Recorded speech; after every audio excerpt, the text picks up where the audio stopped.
Bismillahirrahmanirrahim. Assalamualaikum warahmatullahi wabarakatuh. Selamat siang teman-teman semuanya. Salam sejahtera untuk kita semua. Alhamdulillahirrabbilalamin. Puji syukur kepada Allah Subhanahu wa taala yang telah memberikan kita nikmat dari nikmat yang terkecil hingga nikmat yang terbesar, khususnya nikmat iman dan nikmat Islam. Shalawat serta salam semoga selalu tercurahkan kepada baginda Nabi besar kita, Nabi Muhammad SAW. Nah, teman-teman semuanya, pada kesempatan kali ini saya Nur Muhammad Syakir Saad dan teman saya Dimas Maulana, kami dari kelompok 3 ingin memaparkan presentasi mengenai kajian aliran Jabariyah dan aliran Qadariyah. Nah, untuk persingkat waktu, mari kita masuk ke dalam materi.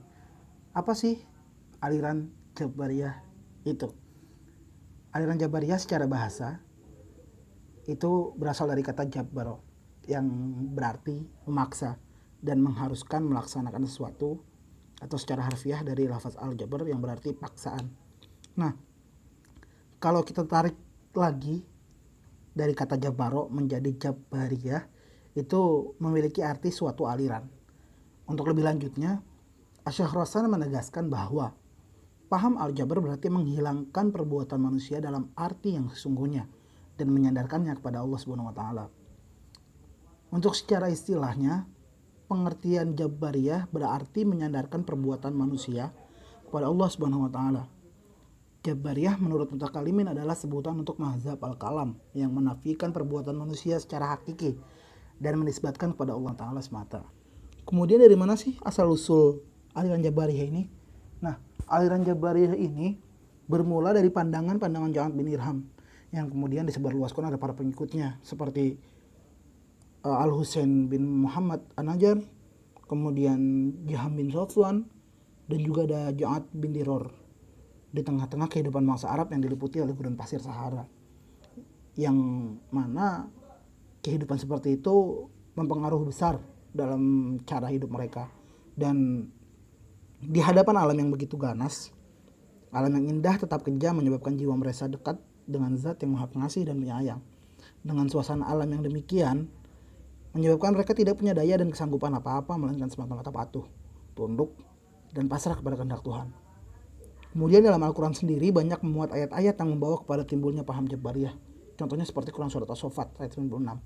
Allah menciptakan kamu dan apa yang kamu perbuat. Dan ini sangat menyatu dengan makna paham Jabariyah itu sendiri dari yang awal saya sampaikan tadi, bahwa Allah lah yang menentukan semua perbuatan dan semua takdir bagi umat manusia. Dengan adanya ayat ini, kemudian ayat ini menjadi landasan bagi para tokoh-tokoh yang ada di aliran Jabariyah itu.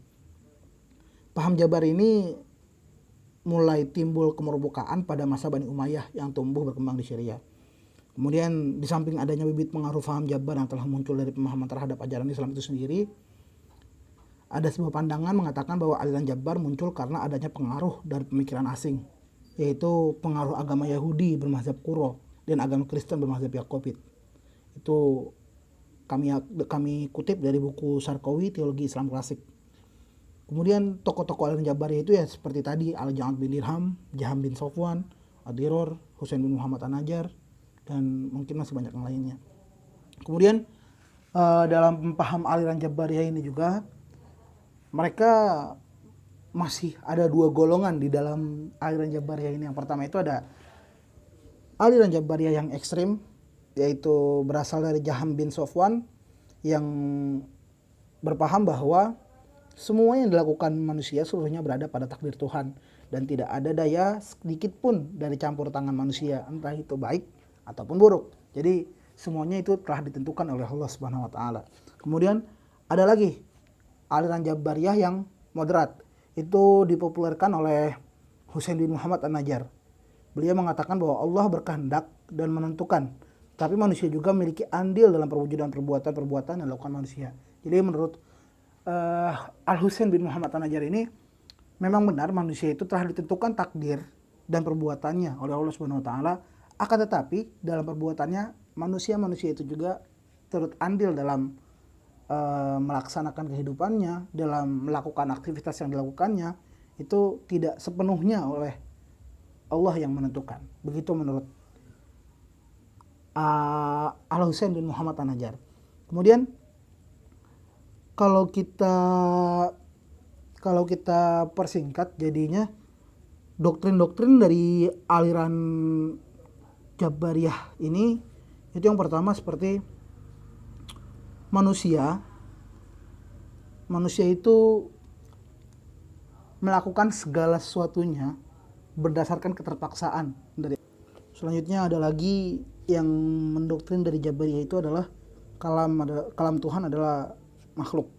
Jadi maksudnya Al-Quran itu adalah makhluk karena dia itu sesuatu yang baru, dan sesuatu yang baru itu tidak bisa disifatkan pada Allah Subhanahu wa taala. Itu doktrin yang diajarkan oleh Ja'ad bin Dirham. Kemudian ada juga yang namanya Tuhan itu tidak terlihat di akhirat nanti. Dan entah itu benar atau tidak, tapi itulah doktrin yang diajarkan oleh aliran Jabariyah. Dan yang terakhir itu ada surga dan neraka itu tidak kekal. Karena menurut aliran Jabariyah yang kekal hanyalah Allah Subhanahu wa taala. Jadi surga dan neraka itu tidak kekal sama sekali. Menurut mereka seperti itu. Nah, oke, mungkin cukup sekian untuk pemaparan dari saya terkait aliran Jabariyah, dan selanjutnya kita masuk ke dalam aliran Qadariyah yang akan dijelaskan oleh Mas Muhammad Dimas Maulana. Kepada Mas Dimas Maulana, waktu dan tempat saya persilakan. Aliran Qadariyah. Aliran Qadariyah secara bahasa yang artinya memutuskan dan kemampuan dan memiliki kekuatan. Aliran Qadariyah secara istilah yaitu berarti perbuatan manusia yang tidak ada intervensi dari Allah Subhanahu wa taala dan berpendapat bahwa masing-masing individu adalah pencipta pembuatan masing-masing. Yang selanjutnya adalah asal-usul aliran Qadariyah. Aliran ini tidak dapat diketahui pasti kapan paham ini timbul dalam sejarah teologi Islam. Namun, banyak sekali pendapat yang menjelaskan soal paham ini. Salah satunya Ahmad Amin yang berpendapat dalam kitab Syarh al-Uyun, yaitu yang pertama kali munculkan paham Qadariyah adalah orang Irak yang semula beragama Kristen, yang kemudian masuk Islam dan kembali lagi masuk Kristen. Sementara itu, W. Montgomery Watt menjelaskan bahwa Qadariyah terdapat dalam kitab Risalah dan ditulis untuk Khalifah Abdul Malik oleh Hasan al-Basri sekitar 700 Masehi. Sedangkan Hasan al-Basri sendiri merupakan anak seorang tahanan di Irak yang lahir di Madinah. Akan tetapi pada tahun 657 pergi ke Basra dan tinggal di sana. Tokoh-tokoh yang terlibat dalam aliran Qadariyah sendiri yaitu antara lain Mabad Chaulani dan Gailan al-Dimashqi. Mabad sendiri adalah seorang tabi'i yang dapat dipercaya dan pernah berguru kepada Hasan al-Basri. Dan Gailan adalah berasal dari kata Damaskus dan ayahnya menjadi Maula Utsman bin Affan. Aliran ini memberikan pemahaman bahwa manusia memiliki kekuatan untuk melakukan segala perbuatan yang diinginkannya, dan itu murni hadir atas penciptaannya masing-masing tanpa adanya sedikitpun intervensi. Paham ini juga tidak menganggap qadar sebagai takdir, melainkan sebagai kemampuan yang ada pada diri masing-masing individu. Adapun doktrin-doktrin Qadariyah, yang pertama, manusia memiliki kebebasan untuk melakukan tindakannya sendiri. Yang kedua, mengukur keadilan Allah dengan parameter keadilan manusia. Yang terakhir, tidak percaya akan takdir Allah. Sekian.